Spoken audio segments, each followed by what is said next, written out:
صلى الله عليه وعلى آله وسلم رغبنا في صيام يوم عاشوراء بلا زيادة. التوسعة على العيال، وإن نقل ذلك عن بعض السلف كما نقل ذلك عن ابن عيينة قال: جربناه من 50 أو 60 سنة فوجدناه كذلك، يعني وسع الله عليه عامه ذلك. من وسع على العيال في يوم عاشوراء وسع الله عليه عامه ذلك. وأعلم أن كثيرا من النوام لن يخرجوا من هذه الخطبة إلا بهذا المكذوب، وأسأل الله أن يرحمني وإياكم أجمعين. وأما ما ورد في فضل الإثم وأن من فعله لا يرمد، يعني لا يصيبه مرض في عينيه عامه ذلك، ومن اغتسل فإنه لا يصيبه مرض في عامه ذلك، كل ذلك موضوع مكذوب على رسول الله صلى الله عليه وعلى آله وسلم، ويروج له أولئك الروافض الذين يلغون كالكلاب الظامئة في دماء أهل السنة، والذين يسبون الأصحاب ويكفرونهم، والذين من شعائرهم وعظيم قرباتهم في يوم عاشوراء أن يذهبوا ضارعين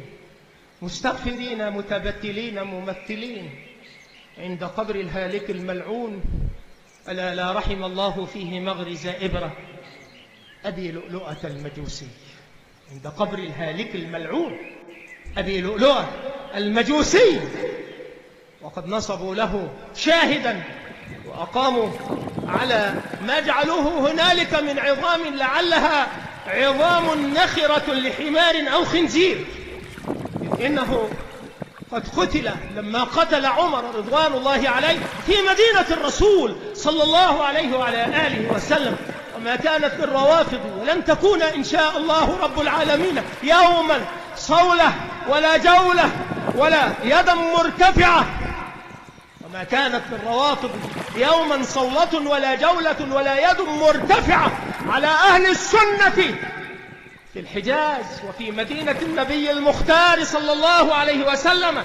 حتى يقال قد نقلت تلك العظام الرميمات الباليات النخرات النجسات إلى هنالك، حيث اتخذوا مشهدا يذهبون هنالك يبكون. قد كتبوا عليه قبر أبي لؤلؤة رحمه الله. ألا لا رحمه الله ولا رحم الله فيه مغرز إبرة.